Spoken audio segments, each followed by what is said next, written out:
I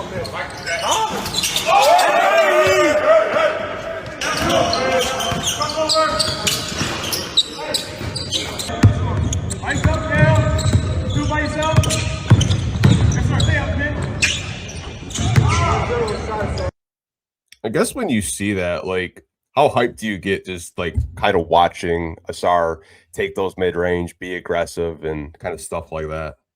Well, look, every summer we get these little summer workout, summer pickup videos. Like it became like a troll for a long time, like the Hoodie Mellow videos, the Ben Simmons a shooter now thing. Like we know, like every summer you get something, and a lot of times, for the most part, like it's hard to read into any of them. Like it's hard to like really, you probably shouldn't take anything away from a lot of them. Like we've seen that over the years.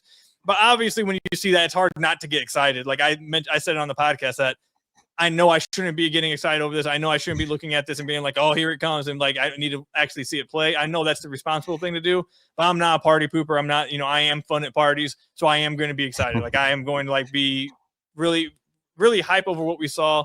Look, I've mentioned in my podcast many of times that the Pistons had a process with Ausar that they are going to, I tweeted out his rookie jump shot compared to where his jump shot looked, the very last jumper he took of the playoffs. It was the last one I think it was from the left corner, the last one he had.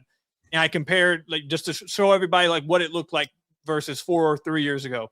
And it looks completely different. And it's because their plan with Ausar, Fred Vincent, was they were going to completely break down his jump shot. There was not like, oh, we're just tweaking this, we're just going to tweak that. They wanted to completely break it down and then build him back up to give him the best chance of being a shooter.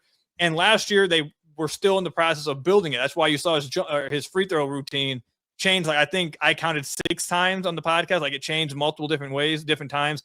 Beginning of the year, there wasn't much arc.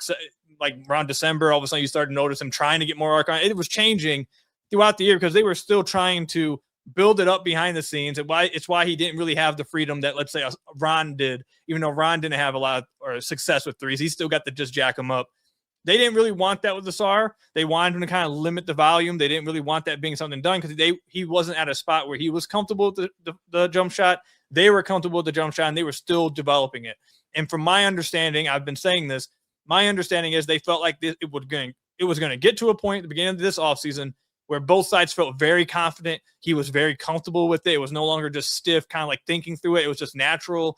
And they felt like this offseason would be, okay, now we've got to where we want. We've worked it all the way back up. It's taken 2 years. Now we're pushing it. We want you to start shooting. I think he's going to take 3 attempts from 3 this upcoming year. I think you are going to see him be more aggressive as a mid-range shooter because he's just at a point where him and the shooting team, or I guess the shooting development team, are just at a point where they are now confident in where they've gotten the shot to, and now it's just about repping it out. I know a lot of people think that, just shoot 1,000 shots a day, like shoot 5,000 shots a day. But it doesn't really matter if you're shooting 5,000 shots a day with a terrible form, like it's going to be like you're not really doing anything. You're just wasting your time shooting shots. You got to correct that. So they went with the route of build it up. Let's get a better form. Let's get better habits with your jump shot. Let's build all that up. Okay, now we got there. Now we're going to rep it out. Now we want you to rep it out as much as possible. We think we can get you there. So doesn't mean he's going to be successful. We'll see. I'm hoping it is. I think they have confidence he'll be successful. He has a lot of confidence he'll be successful. I'm excited to see it. Doesn't mean it'll happen, though. The jump shot does look nice, at least the midi. I know people have said over the years they've liked how his midi has looked, even like during the regular season. I think that the jumper we were seeing in those pickup runs look way more fluid. He looks way more confident, just like comfortable. It's not as stiff. It doesn't look like he's jumping as high as possible. Like every time on his pass, like during the regular season, it seems like he's jumping as high as possible on his mid-range. These ones, he's kind of just like, it just looks comfortable for him. It doesn't look like he's thinking through the shots. So obviously I'm reading a little bit too much into it. Overall point is he's going to shoot them a little bit this year. I'm hoping it goes well. This was the part of their plan. They think they've gotten to the point where he can shoot some. We'll see how it goes. I'm excited for it. We'll see how it goes. To your point, it looks way more fluid in the pickup runs because I was watching a game recently where he hit like this. He would have these like every maybe like 10 games where it'd be like a turnaround fade. And to your point, it seemed like he was trying to jump like 10 feet in the air just to get the separation. But I'm not gonna lie, like when I saw like the little teaser from shout out to Marble Shoots who did this, I was like, that looks really nice. I should not be getting this hype for a jump shot, but I saw the aggressiveness on Cam Boozer, who poor Cam Boozer, he just got just taken apart, whether it was Cade or Ausar or even Taurean Prince for that matter. Taurean Prince has been like in a lot of like pickup runs with a lot of Pistons, but kind of circling back to Ausar, I'd like to see that mid-range jump shot a couple times a game. I'm not saying like have him shoot 10 of them a game, but just kind of ease him into it. I talked with Bryce last week about this. I really hope they use him in more dribble handoff situations. Like, I think he's a gifted enough passer. I don't know, maybe like a Draymond Green role. I don't know if that's something that you agree with as well. No, it is. The thing is with Ausar, and I know a lot of people in the front office agree that it's why, at least for me, it is frustrating to talk about him offensively sometimes, because I'm going to compare him to another guy in the past years with the Pistons that was just terrible offensively. It's like, oh, he just needs to improve offensively. Comparing him to Killian Hayes, where Killian Hayes really just struggled with multiple, he didn't really have an offensive base to build off of outside his playmaking. He didn't have a great handle. He couldn't get to the paint. He didn't have the athleticism to really create separation. He couldn't shoot. So it was like nothing to really build off of. It really was just a lot of hope that something would come together. Whereas with Ausar has 0.1 percentile athleticism. He's able to get to the paint consistently. He's able to always really touch paint. He's a very nice passer, off the ball and on the ball playmaker. He's a very smart and connective player, so he can play a multitude of different ways. He can't shoot. He has to improve as a shooter, but he's not one of these players that he does need to improve offensively, obviously, but he's not one of these players where you're starting at ground zero on offense. He has multiple different skills offensively that he does leverage, and he's a very smart player in how to leverage those. And one of the best ways to leverage them, and you started to see it, it's probably my favorite play of the entire season. I believe it was game 6 when the Pistons were making that big comeback. Cade throws the ball to Ausar in the corner, and instead of Cade or Ausar catching the ball, thinking about shooting or taking a few dribbles and stalling the offense, he catches the ball and immediately goes straight into a DHO with Cade, and Cade gets an open corner 3. I was losing my mind when that happened. I was like, that is something that you should be doing all the time. He should be utilizing the DHO at all times. That should be a part of the offense, especially if teams want to sag off of him. That's how you counter it. The Pistons did that a little bit, but Bruce Brown, his first year, I think his second year before he could learn to shoot, he was running a lot of DHOs. They obviously do it a lot with Draymond. It really is one of the main counters to guys who can't really shoot. Put them in a DHO with a guy who can shoot. Put them in a DHO with a guy who is an offensive threat. So if they do want to sag off of him, now you're dribbling into or DHO straight into that guy getting an easy shot or an easy advantage created. Now, there was another one against Orlando on the right wing when they started to get going into this. Ran a DHO with him and Cade. Ausar's defender, after that happened, decided to come up and play it. Cade gives him a nice dump off pass. He's in a short roll. He finds JD for a dunk. So, and Ausar is a very good passer. So that's very easily a way they should be incorporating him offensively. I was a little frustrated that it felt like until game 6 of the playoffs for them to finally start realizing, okay, this might be actually a good way to use him.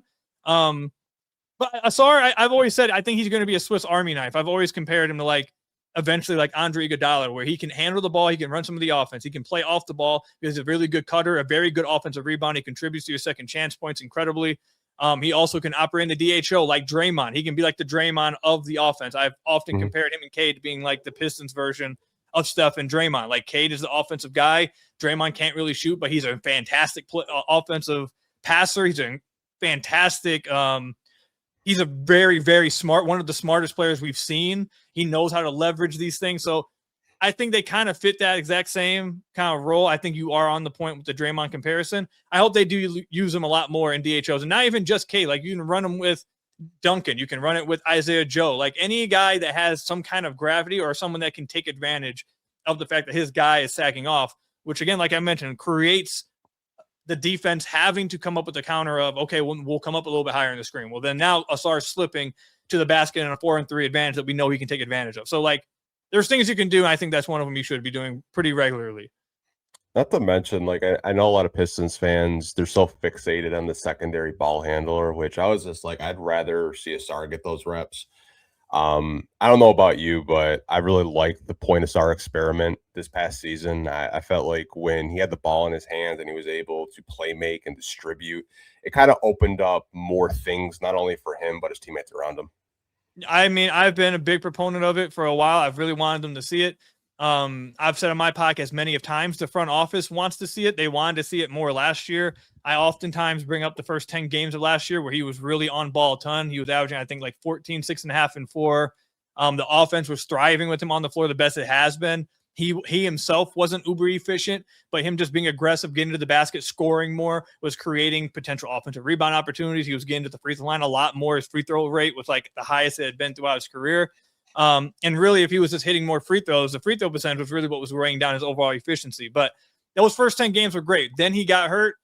Danis has his run. Karras comes back from injury. Jay and Ivey comes back from injury.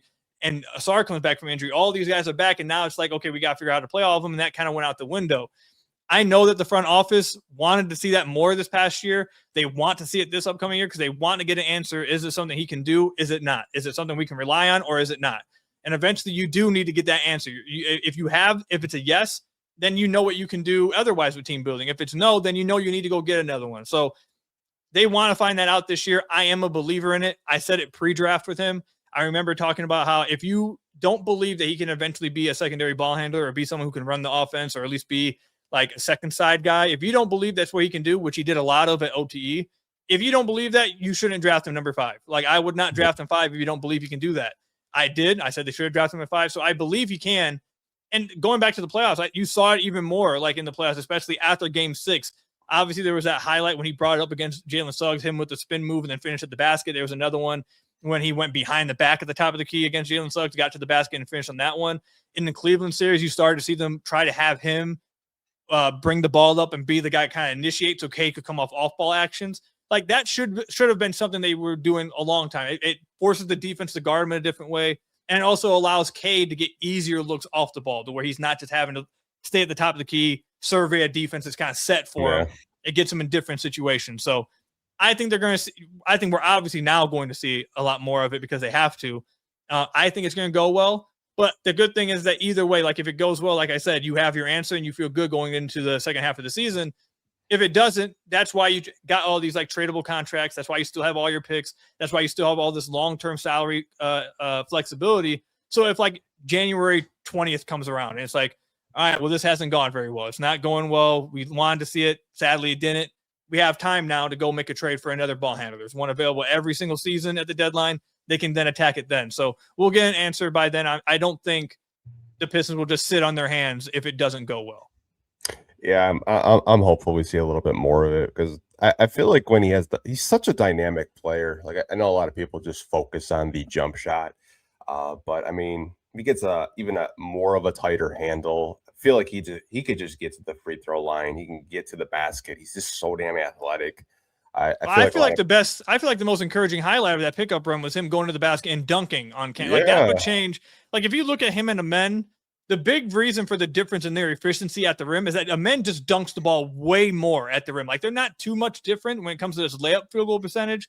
Amen's still a little bit better. He's just an overall better finisher. But the reason why he has such a better finish rate finishing percentage than Ausar is because he just dunks it way, way more. He also draws way more free throws because he's constantly trying to dunk on people. He's getting fouled. Like, if Ausar just, instead of trying to do finesse layups and utilize it, there's multiple times when his head's above the rim and instead of just dunking the ball, he's doing some kind of like jelly layup or he's trying to go reverse or a double clutch. Like, just dunk the ball and like your finishing numbers will go up and you'll draw more free throws. I'm sure that like him being afraid of, maybe, I don't want to say afraid.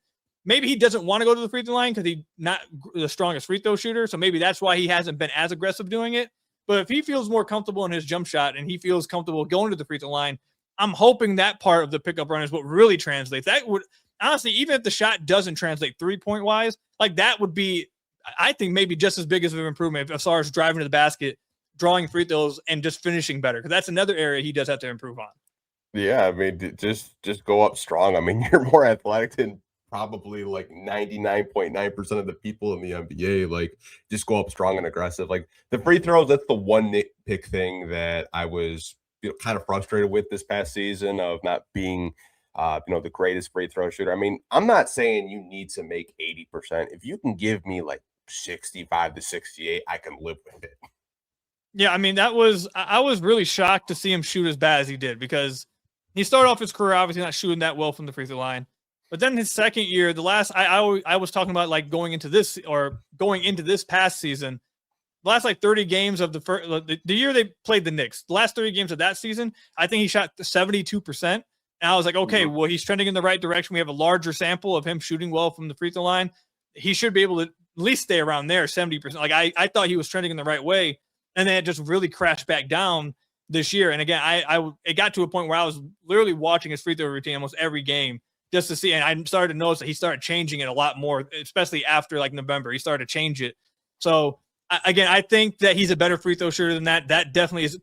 You can't shoot that bad at the free throw line, because it's going to impact not just, obviously you not being able to hit free throws. It's going to impact how confident you are going into the basket and how confident you are like accepting contact. So he cannot shoot that bad at the free throw line. He has to get better. I am hopeful that he will, because of the idea of now they've kind of settled on what his form, like they've settled in on a shot, and he's more comfortable with that instead of just like changing, because changing stuff over and over throughout the season is not good either. Like you're not getting consistent with anything. So I'm hopeful it's better. After him shooting 70% in the last 30 games and then going into this year shooting, I think like the first 20 games he was at like 51%. Like it was bad. I was like, dude, you're not this bad of a free throw shooter. This can't keep happening. Like there's no way. That's just untenable. You cannot have that. So honestly, like the free throw shooting is definitely like maybe even, that's the thing. Like people focus on the 3-point shot. There's probably like 2 or 3 other things that like I'll take over that. Like if he like, I'd rather him improve 2 or 3 other areas before we even get to the 3-point shooting. And the free throw shooting is one of them he has to get to. Yeah, I mean, I feel like so many people just like are fixated on 3-point shooting, and I get it when the game is just so perimeter oriented, but he can impact the game offensively, and I think in different ways.